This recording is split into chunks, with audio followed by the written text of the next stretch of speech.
Welcome to my channel. ഹൈദരാബാദിലെ ബിർള മന്ദിറിൻ്റെ വിശേഷങ്ങളാണ് ഈ വീഡിയോയിൽ കൂടി ഷെയർ ചെയ്യുന്നത്.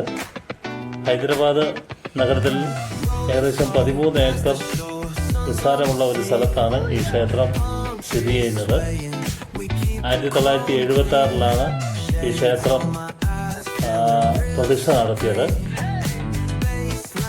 ഏകദേശം 280 അടി ഉയരം ഉള്ള നൗബത്ത് പഹാഡ് എന്ന കുന്നിൽ മുകളിലാണ് ഈ ക്ഷേത്രം നിർമ്മിച്ചിരിക്കുന്നത്.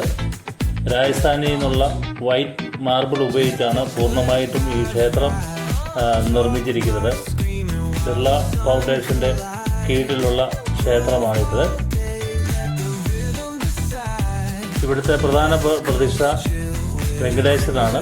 കൂടാതെ പത്മാവതി, ശിവൻ, ശക്തി, ഗണപതി, ഹനുമാൻ, ബ്രഹ്മാവ്, സരസ്വതി എന്നീ പ്രതിഷ്ഠകളും ഉണ്ട്. ദ്രാവിഡ രാജസ്ഥാനി വാസ്തുവിദ്യ കൊണ്ടാണ് ഈ ക്ഷേത്രം നിർമ്മിച്ചിരിക്കുന്നത്. വീഡിയോ ഇഷ്ടപ്പെട്ടെങ്കിൽ ലൈക്ക് ചെയ്ത് ഷെയർ ചെയ്യുക.